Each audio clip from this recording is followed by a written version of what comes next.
আসসালামু আলাইকুম। শুরু করিতেছি মহান আল্লাহ পাকের নামে, যিনি পরম করুণাময় ও অত্যন্ত দয়ালু।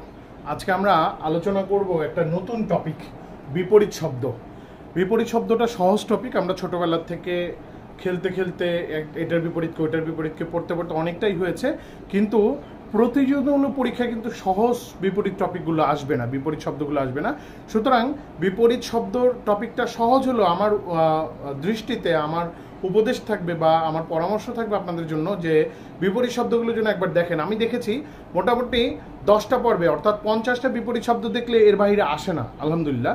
সো হচ্ছে গিয়ে আমরা আজকে প্রথম বিপরীত শব্দের অংশগুলো নিয়ে আলোচনা করব। তার আগে সবাইকে বলবো আমার পেজটা এবং চ্যানেলটা সবাই লাইক করবেন, কমেন্ট করবেন, শেয়ার করবেন, সাবস্ক্রাইব করবেন।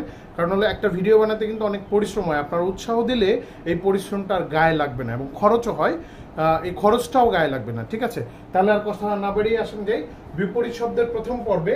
আমরা দেখব এখানে দিয়েছি আমরা প্রদত্ত শব্দ আর বিপরীত শব্দ। এখান থেকেও আসতে পারে, এখান থেকেও আসতে পারে। প্রথম শব্দটা নিয়েছে অখণ্ড। অখণ্ডের বিপরীত শব্দ হলো খণ্ড বিভক্ত। এটা সহজ ছিল, আপনারা পারবেন। অগ্রজ, এটা প্রায় আসে। এটার বিপরীত হলো অনুজ। এটা প্রতিযোগিতামূলক পরীক্ষায় প্রায় আসে, অগ্রজ এবং অনুজ। অতিকায়, এটার বিপরীত হলো ক্ষুদ্রাকায়। এরপরে অধমের বিপরীত হলো উত্তম। অধমের বিপরীত উত্তম।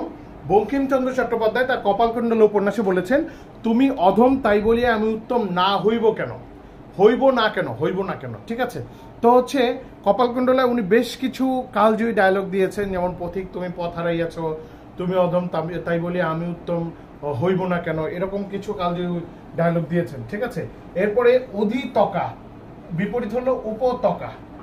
অনেকে উপত্যকা বলে, উপত্যকা না, কিন্তু কয়েন নিচে ক থাকলে তক্কা হইতো, এটা হলো কিন্তু উপত্যকা। যারা আবৃত্তি প্র্যাকটিস করে দেখবেন তারা শব্দগুলো, কিছু শব্দ আছে একদম হালকাভাবে ছেড়ে দেয়। এখানে জোরাজোরি কিছু নাই, ভাষা নিজের গতিতে চলবে।